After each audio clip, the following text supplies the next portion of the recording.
So while doing an oil change on my M3, I noticed this fender liner is popping out and doesn't really look visually appealing, but it's due to the undercarriage of the car where it meets the fender liner.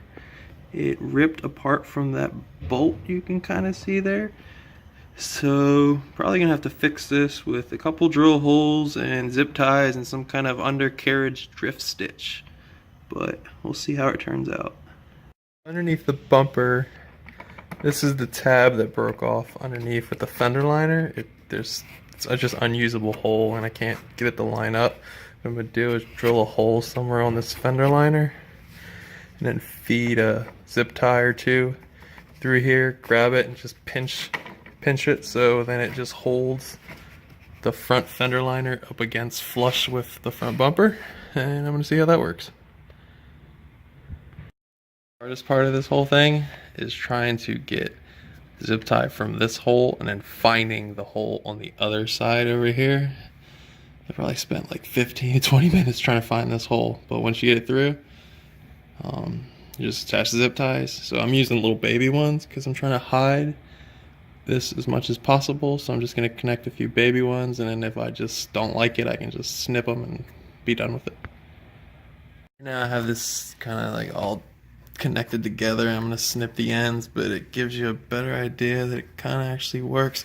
What I'm also going to do is tighten this bolt down, even though it doesn't do anything right now. It doesn't hold anything other than providing me a great hole to provide leverage off of, but just squeezing it up against there might, I don't know, help do something, and I won't hear a rattling nut potentially, but kind of works. I'll show you the before and after shot of the fender after I snip some of these off. So it turned out looking really good. Fender liners flush with the front bumper. You can barely tell. I mean, you can see zip ties pulling on things, but the only person that's under the car is me or anybody working on it. But it turned out looking really good. All you need is drill some holes, some baby zip ties, and pull on that bottom bolt there with the zip ties. You should be good to go. This isn't the first time I've seen this. It probably usually happens from low driveways pulling up against the bottom of the front bumper and just ripping those bolts off.